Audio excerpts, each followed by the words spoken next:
Hey guys, this is Pharaoh 2091, and welcome back to Let's Play Ace Attorney Investigations 2, Miles Edgeworth. Last time we left off, we were investigating John Doe, who looks very familiar. I think we all know who it may possibly be.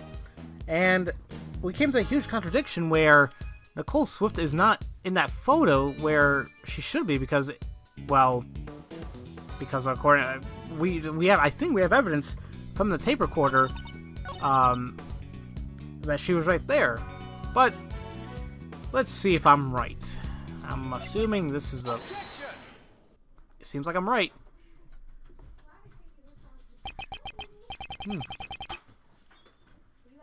What the... Benji, get out of the bathroom. My dog's in. He followed my sister into the bathroom. What an idiot. Come here. There you go. I love my dog, but jeez. Alright. Miss Swift, a reporter shouldn't lie. I ain't lying. I'm an honest journalist. Are you now? Perhaps, but there's just no denying that the photo and the recording were taken at the same time. That's so? And what makes you say that? The truth lies in these photos. This photo could only have been taken at the same time as the recording. Which spot shows that this was taken at the same time as the recording?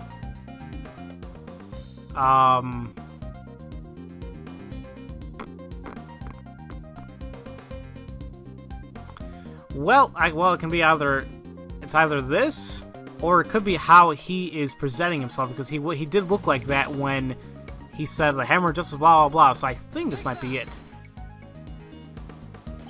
Can you see the president with his fist raised in the air? What about it? Miss Swift, might we hear your tape one more time?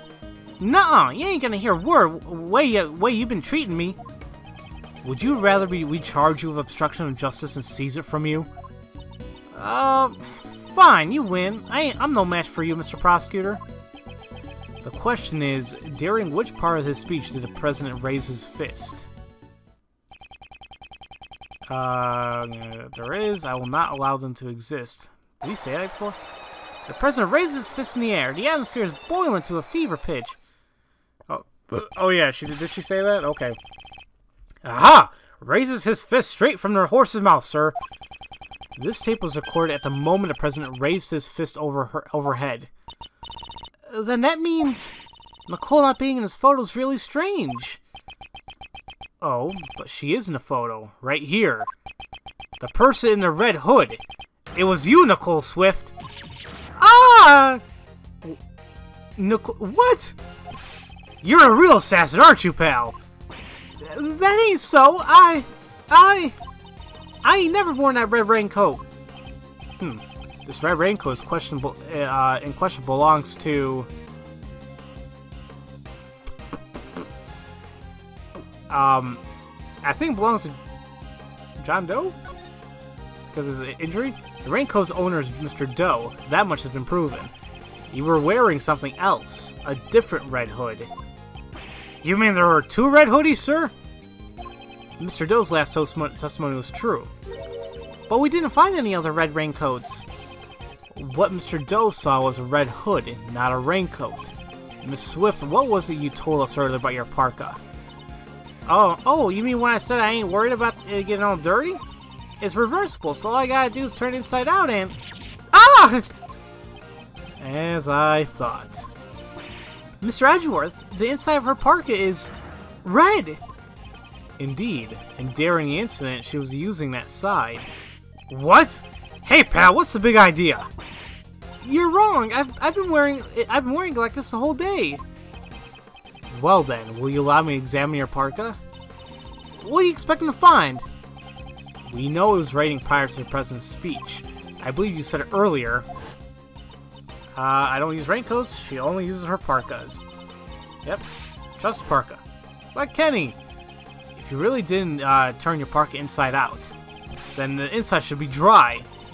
Hang on a minute. I ain't taking off this heavy backpack and putting it back on again. Sorry, but can't we just do this another time? You think you can fool Mr. Edgeworth with that, pal? Oh. Alright then, pal. If you're really wrong, prove it. Show us inside your parka. It wasn't me. I ain't no assassin. Miss Swift, if you want to believe that, you need to cooperate with us. Will you please tell us why you wore the red side of the parka? I'm sorry, Mr. Prosecutor. I had my reasons, honest. I'll tell you everything. Just quit bullying me. Who said that? Who said that? We'll find out next time. No. Whose voice was that? I have a feeling I might know who it is. Hold on a sec. It's a little too early for the endgame. Oh, wait. Okay, that was not who I expected it to be. Alright. Who the hell are you? Oh, wait. You should be Knightley, right? Hey, you in a fancy suit. Haven't you been jumping the gun ever since your opening move? This man was in Kay's photo. Whoa, I guess I should introduce myself first. My name is... Quick Draw McGraw, apparently. Or Revolver Ocelot. That doesn't matter who. Horace Knightley, the president's bodyguard. Second in command of his personal security unit. Ah! Watch it, pal! That's not a toy! Whoa, my bad. She just wants to come out and play. I can't seem to help it. Why do you have a gun if you're not a police officer? Okay, something tells me he's the one who shot the president. I'm just saying. She's a lady of Zhang Fa. Only the president's bodyguards are authorized to use it. Anyway, back to business. I've got some news for you. There's good news and bad news. What do you want to hear first? It makes no difference to me. Do as you wish. You sure? I'm giving you the first moves here. Alright, I got you. I'll start my pawn. Am I going to play logic chess again? It seems you enjoy chess. You play too, Mr. Fancy Suit? It's Edgeworth, and I do have a fondness for chess. Is that so? Well then, Chessmaster Edgeworth, I'll start with the good news. The president's safe. Not even a scratch on him. Really? Oh, that's great, pal. It seems that the young lady was not a murderer after all. Good for you, Nicole. But Whoa there! Don't forget, there's still the bad news. The president is safe because his bodyguard protected him. Actually, I had nothing to do with it. It was the leader who protected him, at the cost of his own life. That will be the other bodyguard. Rook, was it? Yeah, that's right. Rook died to protect the president. Oh boy. What?! Is that so? Rook is dead. What a shame. Then that means Nicole... It means the little lady killed him. My brother in arms. That ain't true. I ain't a murderer. Whoa there. Pipe down, little Miss Murderer. Jeez, even if we had to make a sacrifice to protect the king, it was a pretty bad move. That castling... Sacrifices and castles. What's he talking about, sir? They're all chess terms. He's saying Rook's life was exchanged for the president's. This guy sure talks funny, sir. Horace Knightley, was it? What do you want? I like to examine the victim's body as soon as possible. If it's possible, I like to question the president. Sorry, but I can't let you do that. What? Phone? Why must you always bother me when I'm recording? I don't know, I still don't know who the hell that is. Oh, actually, I think it might have been telemarketer. Screw it. Oh, what? I got another piece of news for you, and this one's a doozy.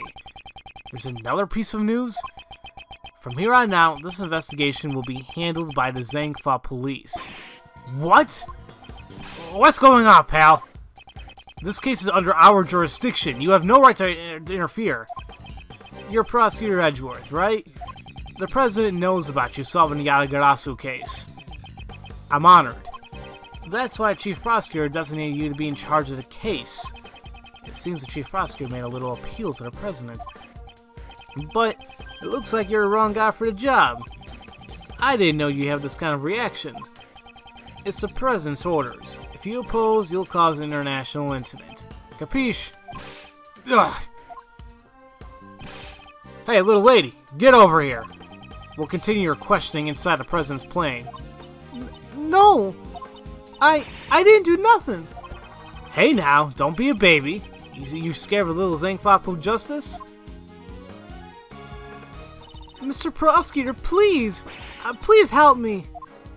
Miss Swift? It's clear that Miss Swift was the person in the red hood. However, that doesn't mean that the whole truth has been revealed. I really didn't do it! Please believe me! Is it really alright for it to end this way? All I see is a girl with eyes full of fear, pleading for help. Certainly not ever someone who's committed a heinous crime. If I stand aside now and do nothing, the truth will be lost to the darkness. Do something, Edgeworth! Do something! Ah, what happened? Huh? What? What? What happened? What the? You! Silence. What the is an impolite way to greet someone. I think we all know where this is going. Your neck injury has yet to heal, and you've already forgotten. No! Not you! Not now! It seems you've remembered. Hey, what are you doing? Cut it out, pal! You've got some nerve to do that right in front of a detective and a prosecutor. Stop! Stay out of this! He's out of your league! Mr. Doe? Who on earth are you? Can you be who I think you are? Well, I have a feeling. I think I know who it is. It has to be. I am not merely a simple ice cream salesman. He's a professional assassin. His name is Shelly the Killer. Of course, it's not that hard to figure out.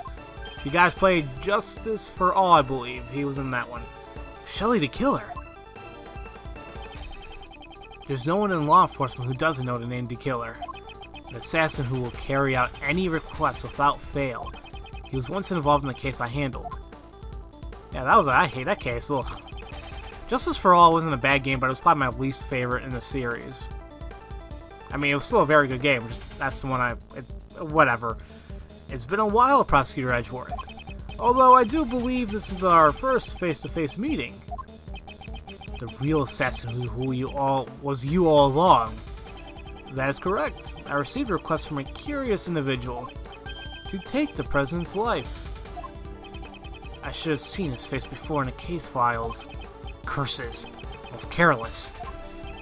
I'm glad I hid a knife inside my bandage before I entered the park. Even though my calculations were a little off. A knife? Not a gun? Now, Mr. Knightley, shall we play that game you love so much? Of course, the stakes will be your life. What are your demands? I want you to relinquish investigative authority back to Prosecutor Edgeworth. Investigative authority? What are you playing at? I simply want you to allow Edgeworth to continue his investigation. Huh? Why do you want that? Rook is an opponent who is connected to me by fate. I would like to discover the truth about his death. When that man died, the investigative authority was transferred to you. I'm simply asking to give it back to the prosecutor. With your life at stake, this really isn't a time to be stubborn. Why, you're just using the investigation to get close to the president. And what if I am? Indeed, in order to continue the investigation, it is necessary that we enter the president's plane. As the leader of the president's bodyguards, I won't allow it! Oh? I thought you were only second in command. Now that Rook's gone, I'm in charge. I'm not sure if you're as capable as Rook was. What are you saying? I'm totally the leader now. Very well.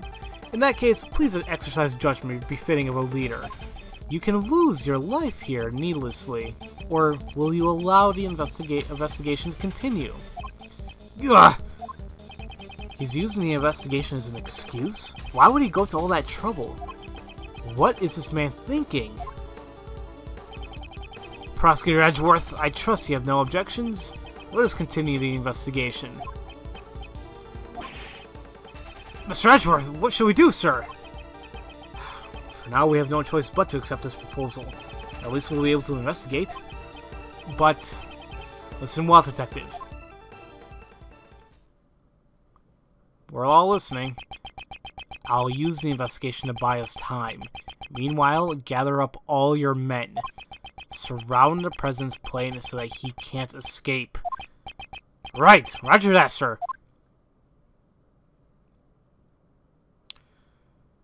Alright, to be continued. Oh, was there always a to be continued section in the first case? This is going on a little longer than I thought it would. And honestly, it's only 15 minutes. I could go on. I'll go on for just a teeny bit more. Usually, I like ending it like right here, but whatever. The death of the bodyguard Ethan Rook and the arrival of Shelley to kill her. A new development in this case has come to light. Under Knightley's direction, the door of the president's plane was opened. After our paramedics attending Mr. Rook left, we set foot inside the plane, one by one. Yep. There they are. Oh my. Where would the president be? Who knows? It seems he's just behind that door. Still a coward, I see. You think he just showed himself in front of a hitman? Not a chance. Didn't I tell you already? My purpose here is simply to investigate the case. Well then, Mr. Prosecutor, we await your examination of the body. Right. For now, I have no choice but to obey and continue the investigation. The rest is up to Detective Gumshoe. I'm counting on you. The attempted assassination of the president became the murder of a bodyguard. It sure looks like you could use some help, Mr. Edgeworth. Well, I don't deny it, but... See? Exactly. If that's the case, then it can't be helped. Just leave it to the great thief Kay Faraday. Right. So are you saying you can solve this case? Nope. Said with such certainty as well. Instead, I'll stick to being your support. Right? Let's get straight to the investigation. We need to buy time for the police to prepare. I'll need to draw out this investigation for as long as I can. Okay then, we're on the president's plane, or the office of the president's plane. Very nice, actually, I will admit. So apparently there's a lot of stuff we can investigate here. However, I think this will be a good time for me just to stop the video because, whatever. I'm not doing things just yet. So, well, yeah. So I guess in the next episode we will investigate the office of the president's plane and hope maybe find out what happened to Rook here. Who knows? So, as usual, thank you all for watching, and I'll see you guys next time for Let's Play Ace Attorney Investigations 2: Prosecutor's Path. I'll see you guys later.